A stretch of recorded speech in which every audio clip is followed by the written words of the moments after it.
ক্লাবের পক্ষ থেকে একটা ব্যাচ দেওয়া হলো। এই ব্যাচটা যত্ন করে তোমরা রাখবে। স্কুলে ইকো ক্লাবের যখনই কোনো কাজ হবে এই ব্যাচটা পড়ে কাজগুলো করবে। এখন যেটা প্রথম কাজ সেটা হচ্ছে আমরা স্কুল থেকে একটা করে গাছ তোমাদের হাতে তুলে দেব।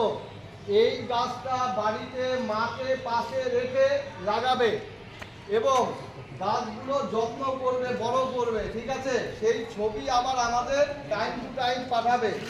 এখন বৃক্ষরোপণের পরে একটা ছবি আমাদের দেবে, আমরা ইকো লাইফ মিশনে সেটা আমরা আপলোড করব।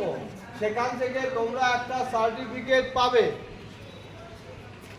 আমরা ইকো ক্লাবের পক্ষ থেকে স্কুলটাকে আরো সবুজ করতে যাচ্ছি, আরো বেশি করে গাছ লাগিয়ে স্কুলটাকে আরো বেশি করে সবুজ করতে যাচ্ছি, ঠিক আছে?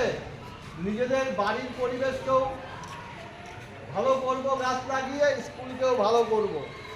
এখন হচ্ছে গ্লোবাল ওয়ার্মিং চলছে, প্রচণ্ড গরম দাবদাহ, বাঁচার একটাই উপায় হচ্ছে বৃক্ষরোপণ।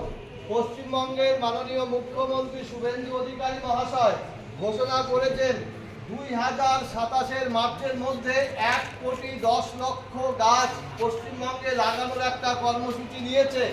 তারই অঙ্গ হিসেবে আজকে আমরা বিদ্যালয়ে বৃক্ষরোপণ করলাম এবং পাশাপাশি সমাজে একটা বার্তা আমরা দিতে চাই, সমাজের মানুষও যেন বেশি করে বৃক্ষরোপণ করে এবং তার যত্ন নেয়, তাহলে এই লক্ষ্য পূরণ সম্ভব হবে। এবং আমরা যত বেশি গাছ লাগাবো পরিবেশ তত অনুকূল হবে, আমাদের বসবাসের জন্য উপযুক্ত হবে।